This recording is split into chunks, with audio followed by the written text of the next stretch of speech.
আসসালামু আলাইকুম রহমতুল্লাহ। আশা করছি সবাই ভালো আছেন, সুস্থ আছেন। আজকে আপনাদের জন্য নতুন একটি ভিডিও টিউটোরিয়াল নিয়ে আসলাম। আজকের টিউটোরিয়ালটি হচ্ছে এক্সেলের ভেরিয়েন্স পপুলেশন ফাংশনের উপর বা VAR.P ফাংশনের উপর। এই ফাংশনটি কিভাবে কাজ করে সেই সম্পর্কে আমরা বিস্তারিত জানব। তো এই ফাংশনটি আসলে কি কাজে লাগে? এই ফাংশনটি হচ্ছে স্ট্যাটিস্টিক্যাল একটা ফাংশন, অর্থাৎ স্ট্যাটিস্টিক্যাল কোনো কাজ করতে, কোনো ডেটা অ্যানালাইসিস করতে এই ফাংশনটি ইউজ করা হয়। আমরা এই ফাংশনের কাজটা ম্যানুয়ালি সাধারণত করে থাকি পরীক্ষার খাতায় বা বিভিন্ন রকম ডেটা অ্যানালাইসিস করতে বা কোনো হিসাব করতে, তখন এটা আমরা কি ম্যানুয়ালি করে থাকি। তো আমরা যখন বিভিন্ন বড় লার্জ ডেটা সেট থাকবে তখন কিন্তু ম্যানুয়ালি করার সুযোগ থাকে না। তখন কিভাবে করব? তখন আমরা এক্সেলের এই ফর্মুলার মাধ্যমে বা এই ফাংশনের মাধ্যমে খুব সহজেই করতে পারবো। তো ফাংশনের দিকে যদি আমরা লক্ষ্য করি, এখানে লেখা কি VAR.P নাম্বার 1 নাম্বার 2 এরকম লেখা। অর্থাৎ ফাংশনটার রূপটা হচ্ছে এরকম যে প্রথম কি VAR.P লিখতে হবে, তারপর ফার্স্ট ব্র্যাকেট দিতে হবে, তারপর একটা প্রথম নাম্বার কমা, তারপর দ্বিতীয় নাম্বার। দেখেন এখানে প্রথম নাম্বারটা কিন্তু থার্ড ব্র্যাকেটের মধ্যে নাই, কিন্তু নাম্বার 2টা থার্ড ব্র্যাকেটের মধ্যে দেওয়া। তার মানে কি? অর্থাৎ তুমি একটা নাম্বার দিলেও ফাংশনটা কাজ করবে, আর নাম্বার 2 হচ্ছে অপশনাল, তুমি দিলেও কাজ করবে, না দিলেও কাজ করবে। কিন্তু আমরা আসলে একটা ডাটা নিয়ে আসলে কোনো ভেরিয়েন্স বানাই না, তাহলে আমাদের অনেকগুলো ডেটা লাগবে, দিতে হবে। কিন্তু এটার মানে হচ্ছে যে তুমি একটা দিলেও ফাংশনটা কাজ করবে, সেটা রেজাল্ট যায় আসো, কিন্তু ফাংশনটা কাজ করবে, মিনিমাম একটা ডেটা দিতে হবে। তো যাই হোক, ফাংশনটার ব্যাখ্যাটা হচ্ছে এরকম।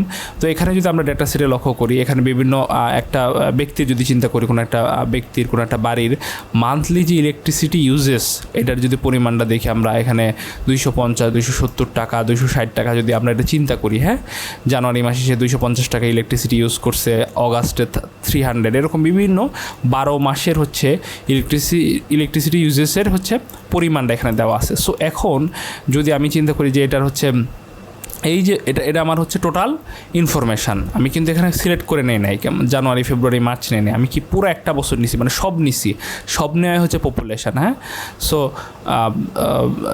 যদি আমরা চিন্তা করি এরকমভাবে যে বাংলাদেশে হচ্ছে 19 কোটি মানুষ আছে, সো 19 কোটি টোটালটাই হচ্ছে পপুলেশান, এবং এখান থেকে যদি বাছাই করে আমরা কোনো ক্যাটাগরির ভিত্তিতে আমরা বাছাই করি, তখন যে বাছাই করবো সেটা হচ্ছে স্যাম্পল। সো এখানে কিন্তু এরকম যে আমরা কিন্তু এখানে মাসের ক্ষেত্রে কোনোটা মাস বাদ দেই নেই, পুরো 12 মাসই নিয়ে আসি, সেহেতু এটা পুরোটাই হচ্ছে পপুলেশান। সো এটার যদি আমি ভ্যারিয়েন্স নির্মাণ করতে চাই, এখানে ভ্যারিয়েন্সটা কেমন? অর্থাৎ তাদের যে এই যে 12 মাসে খরচের পরিমাণের যে গড় থেকে প্রত্যেকটা মাস কত আগে বা পেছনে আসে এবং এটার পরিমাণটা কত, সেটা যদি আমি বের করতে চাই, তখন কিন্তু ভ্যারিয়েন্স পপুলেশন ফাংশনটা ইউজ করা হয়। সো এটা আমরা দেখি কীভাবে ফাংশনটা লিখে। আমরা ফাংশনের স্ট্রাকচারটা এখানে দেখছি ইতিমধ্যে।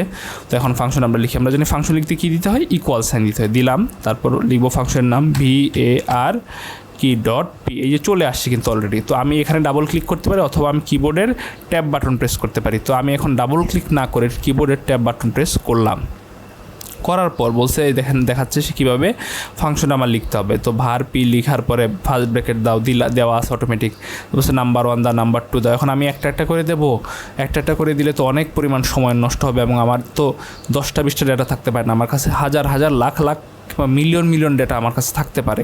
তো তখন কিন্তু আসলে কমা দিয়ে সম্ভব না। তো আমরা কি করতে পারি? আমরা করতে পারি যে এটা দেখায় দিতে পারি, এখান থেকে শুরু করে এই পর্যন্ত দেখানোর একটা খুব ইজিয়েস্ট ওয়ে কি, এখান থেকে ধরে এখানে যখন এই ঘরের উপরে যখন আসবো, তখন মাউসের লেফট বাটন প্রেস করে ধরে নিচে টেনে নিয়ে যাব, যে পর্যন্ত চাই এ পর্যন্ত নিয়ে এসে ছেড়ে দেব। তারপর যদি এখন এই দেখেন পুরোটা নিয়ে নিছে কে, C3:C14, মানে C3 থেকে শুরু হবে C14 পর্যন্ত পুরো রেঞ্জটা সে নিয়ে নিছে। এখন যদি আমরা ব্র্যাকেট ক্লোজ করে দিই, দিয়ে এন্টার চাপি, দেখেন সে কিন্তু আমাকে পপুলেশনের ভেরিয়েন্সটা দেখাচ্ছে 435। এখন যদি এরকম হয় যে না, আমি এভাবে না দিয়ে আমি আরেকভাবে দেখাইতে পারি, কীভাবে? ম্যানুয়ালি। কীভাবে? প্রথম ঘর থেকে শেষ ঘর। তাহলে প্রথম ঘরের উপরে ক্লিক করব, করার পর কী দেবো, শিফট চেপে এর ডান পাশে যেই বাটনটা আছে কিবোর্ডের, সেখানে যদি প্রেস করি, তাহলে কিন্তু সে একটা কোলন সহ এই ঘরের নামটা আবার নিছে। তার মানে কি, সে ভাবছে যে আপনি এই ঘর থেকে এই ঘরেই যাবেন, অর্থাৎ C3 থেকে শুরু হয়, এটার মানে হচ্ছে C3 থেকে শুরু হয়ে C3 পর্যন্ত যাবেন। কিন্তু আমি তো আসলে তা চাই না, আমি কি এই পর্যন্ত যাইতে চাই। তাহলে আমি এখানে কাটা দরকার নেই, কাটলেও পারেন, না কাটলেও আপনি যদি জাস্ট এখানে ক্লিক করেন, তাহলে অটোমেটিক সে C3 থেকে এই ঘর পর্যন্ত দেখেন এই যে C14 পর্যন্ত সে নিয়ে নিছে। তো এখন যদি ব্র্যাকেট ক্লোজ করে এন্টার চাপি দেখেন সেম রেজাল্টটা কিন্তু আমাকে শো করতেছে। তো এইভাবে কিন্তু VAR.P বা ভ্যারিয়েন্স পপুলেশন ফাংশন ইউজ করে আপনি এই ভ্যারিয়েন্স পপুলেশন বের করতে পারেন। সো আশা করছি ফাংশনটি আপনারা বুঝতে পেরেছেন। নতুন কোনো টিউটোরিয়ালে নতুন কোনো ফাংশন নিয়ে আলোচনা হবে। সে পর্যন্ত আল্লাহ আপনাদেরকে ভালো রাখুন, সুস্থ রাখুন। আসসালামু আলাইকুম ওয়া রাহমাতুল্লাহ।